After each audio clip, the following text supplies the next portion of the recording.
Hola chicos, les habla Manuel y este tutorial es complementario al video sobre pasado simple, oraciones afirmativas. Les recuerdo una vez más, el tema de pasado es bastante complejo y sumamente importante, entonces vale la pena estudiarlo a fondo y hacer muchos ejercicios, ¿ok? Bueno, empecemos. Si ustedes ya vieron el tutorial sobre afirmaciones o si ya están familiarizados con el asunto, eh, vimos que los verbos en pasado se conjugan, perdón, los verbos en inglés se conjugan para formar el pasado, ¿listo? Si son regulares se les añade ed, a veces se les añade d, a veces y latina y ed. Bueno, nosotros ya estudiamos por qué eso sucede. Si son irregulares, cada verbo irregular tiene su forma propia y yo me las tengo que saber de memoria. ¿Ok? Entonces, espero que eso haya quedado claro. Ahora, ¿qué pasa? A la hora de hacer preguntas o a la hora de negar, de decir que algo no pasó, eh, los verbos no hay que ponerlos en pasado. ¿Listo? Los verbos se quedan en presente. Entonces, ¿yo cómo sé que la oración está en pasado si el verbo está en presente? Por una cosa que se llama verbos auxiliares. Esto es muy particular del inglés. Entonces, el verbo auxiliar hace eso. El verbo auxiliar auxilia, él ayuda. Él ayuda a transmitir un significado. Él no tiene un significado en sí. En este caso en particular, él ayuda a decir que la oración está en pasado. Es lo único. Pero un significado en sí, como jugar, estudiar, correr, no lo tiene. ¿Ok? Entonces, miremos la frase que tenemos, la primera frase que tenemos como ejemplo. ¿Listo?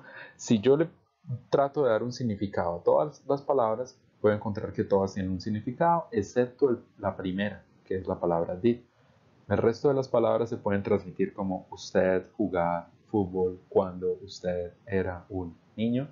¿Listo?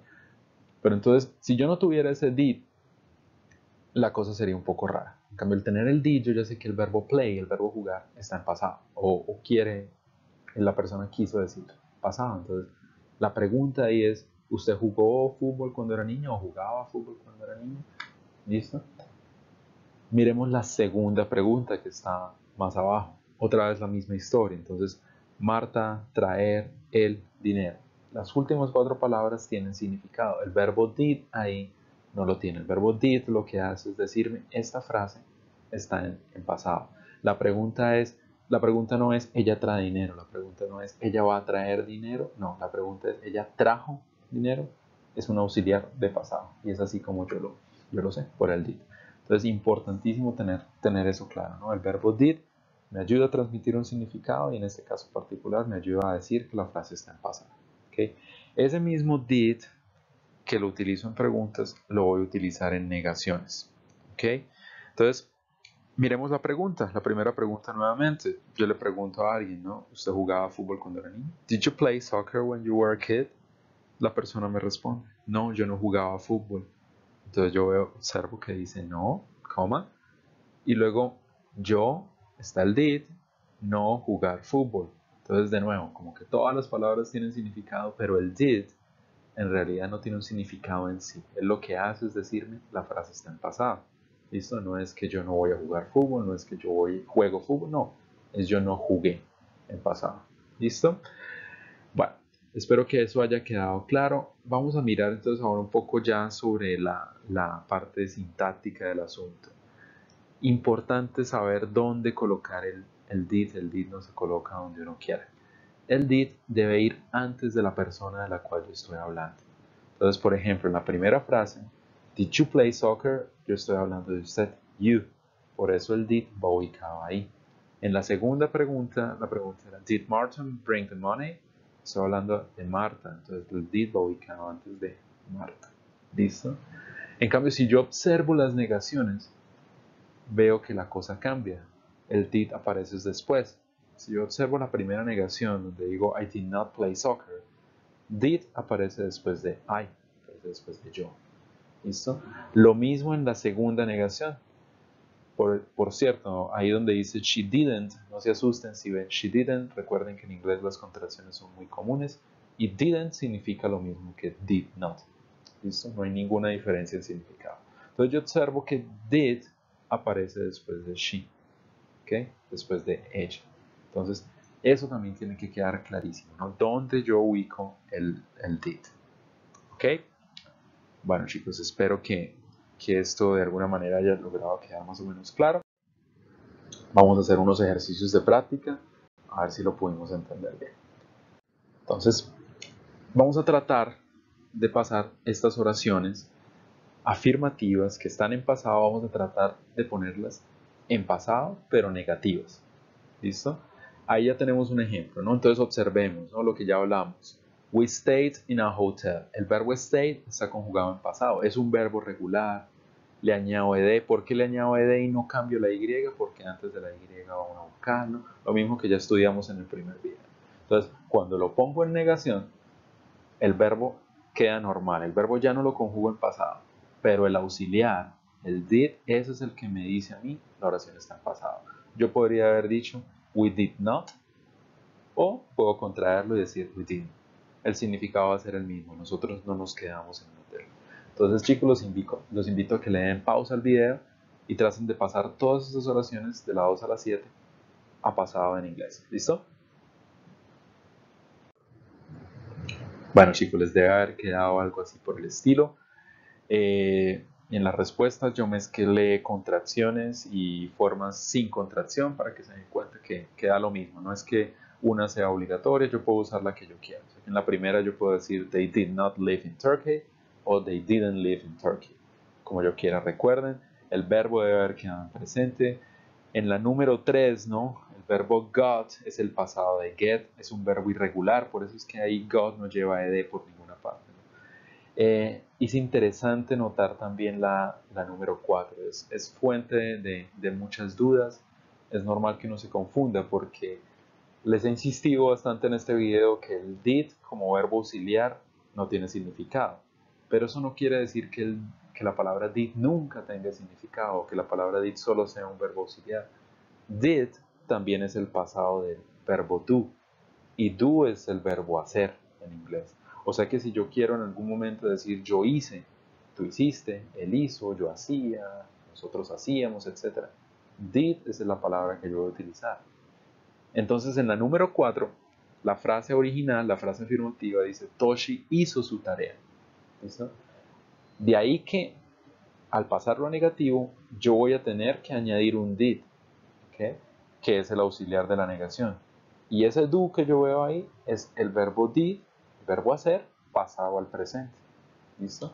Entonces es muy, muy, muy común ver en los estudiantes ver ese tipo de confusión. No es fácil, no es fácil de entender, requiere mucha práctica para acostumbrarse. ¿Listo? Porque en inglés pasa mucho eso, ¿no? Que un verbo que es auxiliar por una parte también tiene significado y a veces aparece en otros puntos. ¿Listo? Entonces cuesta un poquito de trabajo.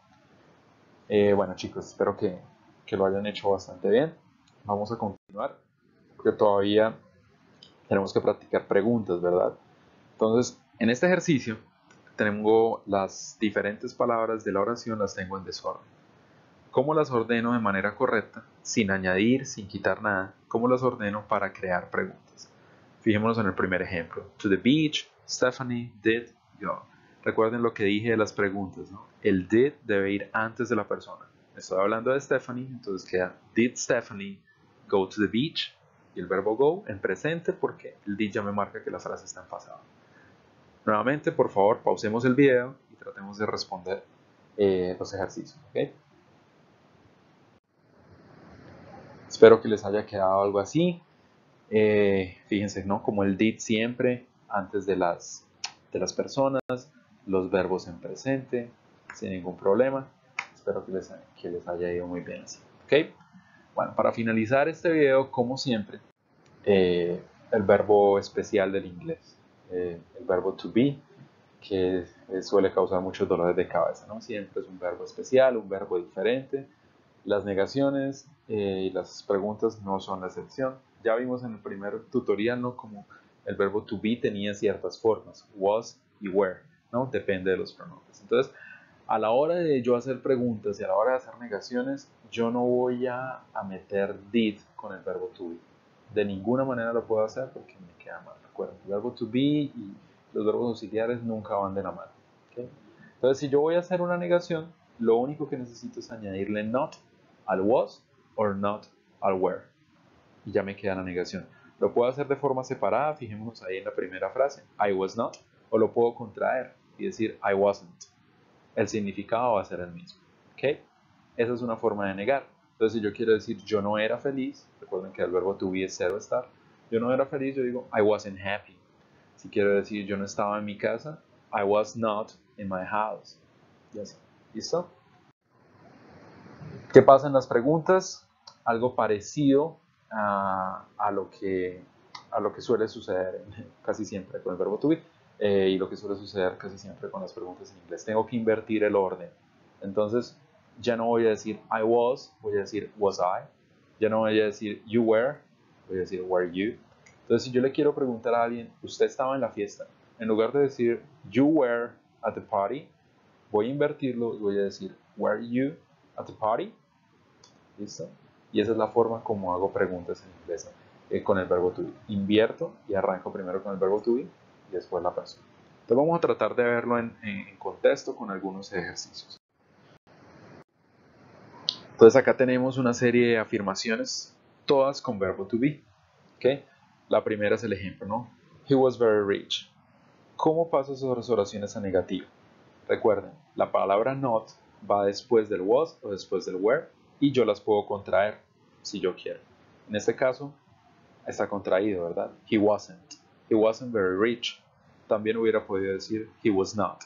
He was not very rich. ¿Ok? El que yo prefiera. Pausemos el video y respondamos las preguntas. ¿Ok? Chicos, les debe haber quedado algo así. Nuevamente yo mezclé ahí contracciones y formas sin contracción para que se den cuenta que cualquiera que yo quiera usar es correcta, ¿no? Yo puedo decir they were not from Japan or they weren't from Japan. ¿Okay? Y el significado sería el mismo. Y para terminar, vamos a practicar con preguntas con verbo to be en pasado en inglés, ¿no? Entonces tengo las palabras en desorden, como la primera, job, was, what, his. ¿Cómo las ordeno? Para que queden preguntas coherentes con verbo to be en pasado en inglés. ¿Listo? Por última vez en el video, vamos a pausarlo y vamos a tratar de resolver las preguntas, ¿no? ¿Cómo hago las preguntas? Espero que les haya quedado algo así. Recuerden, el verbo to be va antes de la persona de la cual yo estoy hablando. ¿Ok? Antes de you, antes de Michael, antes de your grandmother, etc. Chicos, terminamos este tutorial. Simplemente nos queda faltando por cubrir el de la pronunciación de los verbos regulares en inglés, que es un tema medio complicado y un poco más avanzado, pero los invito también a que miren ese tutorial. ¿Listo? Y también importante recordar, ¿no? Esto es una cuestión de mucha práctica. A veces uno le puede quedar claro el concepto, pero si uno no hace ejercicios, realmente no lo va a mecanizar.